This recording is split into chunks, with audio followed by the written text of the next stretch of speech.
Hello everyone, how are you all students. ये है आपकी पर्सनल क्लास जहाँ पर आप वीडियो को जितनी बार भी देखें और देखें समझें तो आपको इजीली चैप्टर समझ में आ जाएगा।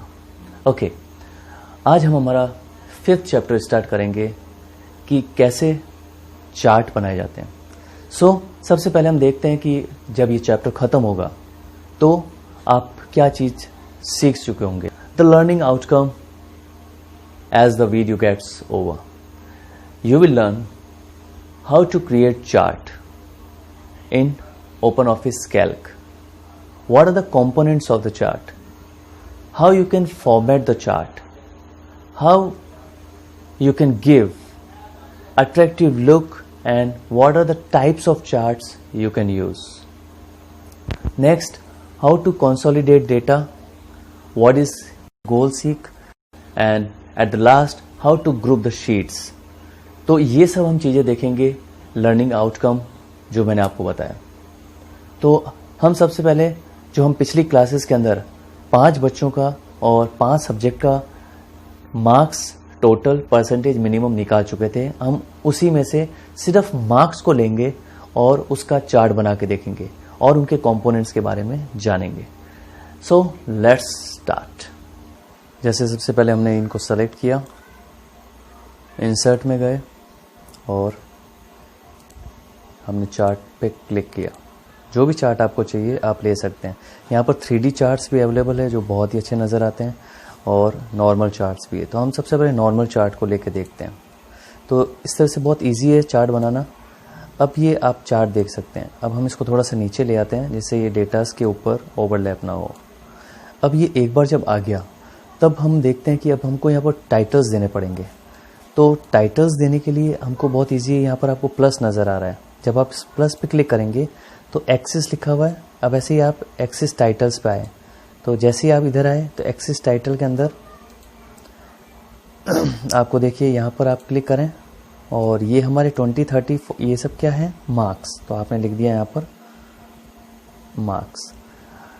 और ये नीचे क्या लिखे हुए हैं, नेम्स। तो हमने लिख दिए स्टूडेंट्स नेम। ओके, अब आप जो नीचे आप कलर्स देख रहे हैं, जय, अक्षय, अमन, येलो, ब्लू, ऑरेंज, ये सारे जो हैं ये आपके लेजेंड्स कहलाते हैं। लेजेंड्स का मतलब होता है वो यूनिक कलर जो हम ईच ऑप्शन को हम डिफाइन करते हैं। एक जैसे हमने हर नाम को एक कलर डिफाइन किया है, इससे हमको पता चल जाता है कि ये जितने भी कलर हैं ये एक ही स्टूडेंट के हैं। वैसे ही इनको हम इसीलिए हम लेजेंड्स कहते हैं। Legends are uniquely defined colours to any one column. Okay, अब हमने एक्सिस, आपने नीचे भी टाइटल दे दिया, ऊपर भी टाइटल दे दिया। अब हम इस चार्ट के कंपोनेंट्स को समझते हैं। तो हम सबसे पहले देखते हैं जैसे चार्ट एरिया। तो जब आप माउस को इसके ऊपर लेके आएंगे तो देखिए लिखा रहा है चार्ट एरिया, यानी ये जो बाउंड्री है इसके अंदर जो भी है वो चार्ट एरिया कहलाता है। Next is x axis.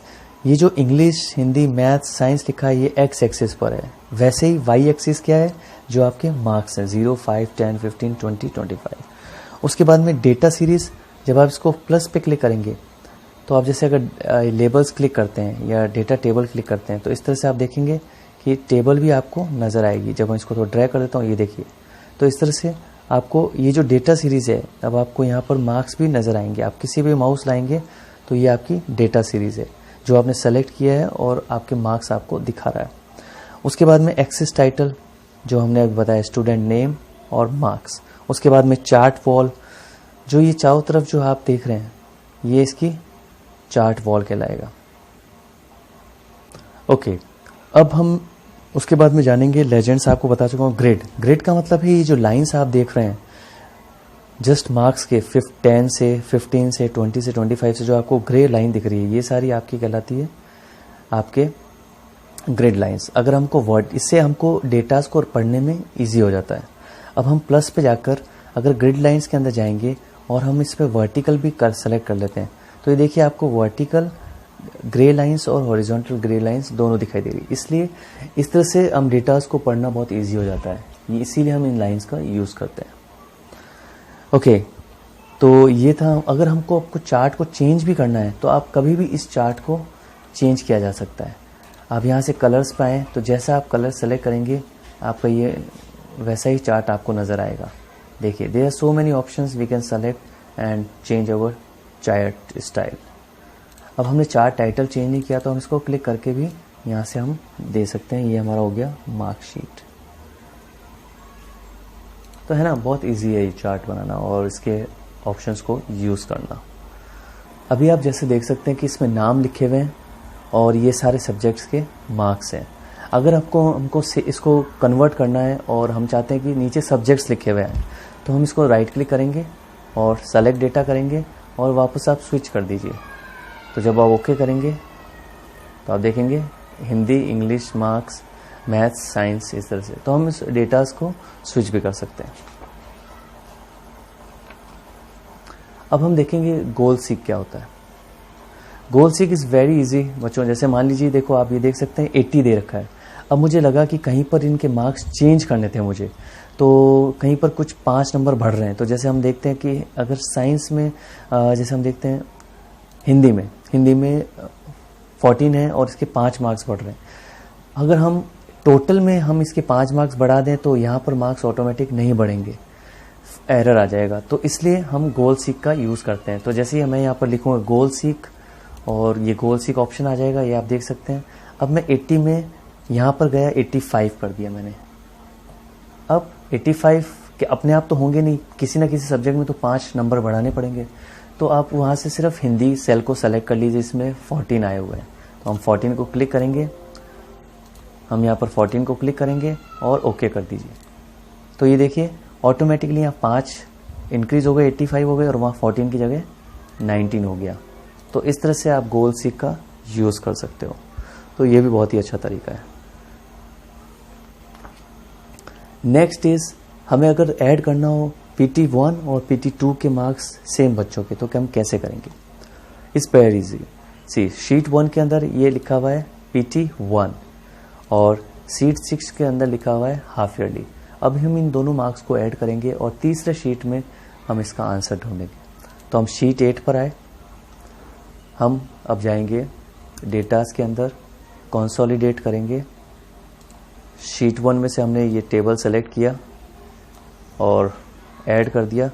अब उसके बाद हम शीट 2 6 पे गए और 6 में भी हमने सेलेक्ट किया और ऐड कर दिया। तो जैसे ही हम ऐड करेंगे उसके बाद में हम शीट 8 पर आएंगे और ओके कर देंगे। तो आप देख सकते हैं यहाँ पर उनके मार्क्स ऐड हो गए हैं। तो PT1 और PT2 के ऐड हो गए। अब हम इसमें से इनके नाम को सेलेक्ट करके कॉपी करके और शीट 8 में जाकर यहाँ पेस्ट कर देंगे। तो इस तरह से आप आसानी से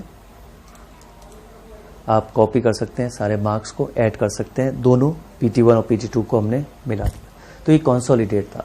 नेक्स्ट इज, 2 शीट्स को कैसे ग्रुप करते हैं। तो सिंपल है, शिफ्ट दबा के आपको सिर्फ दबाना है और ये 2 शीट्स कनेक्ट हो गई। तो इट्स वेरी इजी। अब आपको इसको अनग्रुप करना है तो राइट क्लिक कर दीजिए और अनग्रुप कर दीजिए शीट्स। तो ये शीट्स अनग्रुप हो जाएगी। तो आज आपने देखा कि कैसे हमने इनको चार्ट्स बनाया, उसके अंदर कैसे उनके कंपोनेंट्स को समझा, चार्ट्स के टाइप समझा, उसमें आप कैसे अलग अलग टाइप के चार्ट्स बना सकते हैं। और एक और ऑप्शन है इंसर्ट पिक्चर, बहुत ईजी है। आप इंसर्ट में जाएंगे, पिक्चर्स डालेंगे और आप दिस डिवाइस में जाकर आप कोई भी पिक्चर जो आपको सही, आपको अगर पड़ा है आपके कंप्यूटर में, तो आप वहाँ से सेलेक्ट कर सकते हैं और इस तरह से इंसर्ट करेंगे तो वो पिक्चर आपका यहाँ पर आपको दिखाई देने लग जाएगा। तो इस तरह से आप इमेजेस डाल सकते हैं। तो आप इस चैप्टर को ध्यान से समझें और खुद करके देखें, तभी आपको सही से समझ में आएगा। So we will meet in the next tutorial. Till then, goodbye and see the chapters and learn and get good marks.